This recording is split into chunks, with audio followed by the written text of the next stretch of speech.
basics, in-type, diff ka, statics, chemlec, yun lang. Pagpasok ko ay sinalubong ni Kuyang Guard na nakaabang sa aming lobby.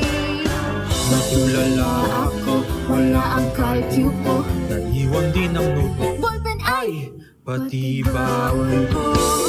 napakamot sa aking ulo. Tila ako ay parang kulang pa sa tulog. Ngunit tanggal ang Tanggal kaba ang nang malaman ko na next week pa pala quiz namin. Grabe ang sisi ko sa pagmamadali, nakalimutan pa ang sukli ko. Pagdating sa fourth floor, nakita si Pogi, kaya lang ako ay motivado ng tunay. Pangarap kong inhinyero, tila ba kwentong pampelikula? Hirap man at araw-araw man ang pinoproblema, pero ang tanging nais ko ay di na susukat ng hirap. Uy, tapos mo na ba yung problem set sa physics? Anong problem set? Paano mo ginawa yung problem set sa integral? Ha?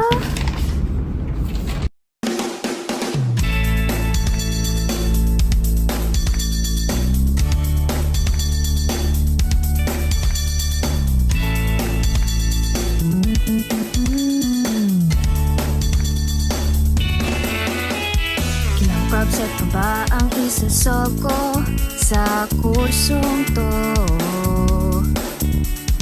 Ilang ulit pa ba ang uulitin sa lesson to? 3 oras na akong tulala rito, hindi ko pa rin magets kung bakit free fall to. Ilang formula pa ba ang iisipin sa kursong to? If you understand. May pasensya pa bang iipunin sa kursong to? Gagawin ko ang lahat kahit walang tulog. Huwag mo lang ipagkait ang ninanais ko. Lord, kahit uno lang oh. Get ready for a long quiz tomorrow. Yes. Oh, yes.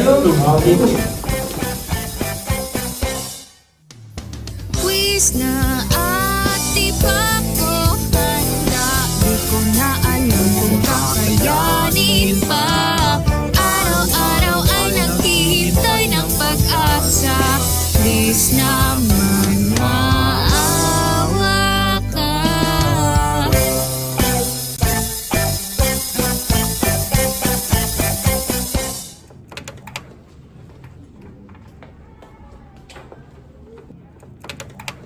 Ariel, okay ka lang? Natatakot ako. Para sa engineering pa ba ako? Huwag kang matakot, di mo ba alam nandito lang kami sa iyong tabi, sama-sama nating harapin to. At kung ikaw ay nahihirapan na, Group discussion. ay nandito lang kami.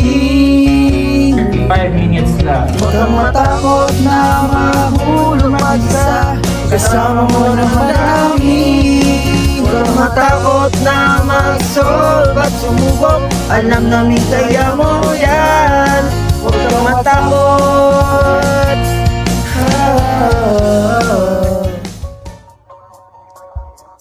Tandaan mo to ganito paano mag-derive ng fraction. Hala, paano pag nakalimutan ko to during quiz? Natakot ako. Alam kong kaya mo yan. At Huwag kang matakot, magtiwala ka lang sa sarili mo.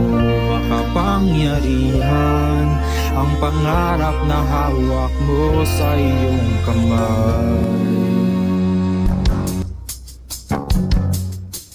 para sa pangarap natin, maging si Ang daming hamon sa mundo, Madaming hamon sa mundo,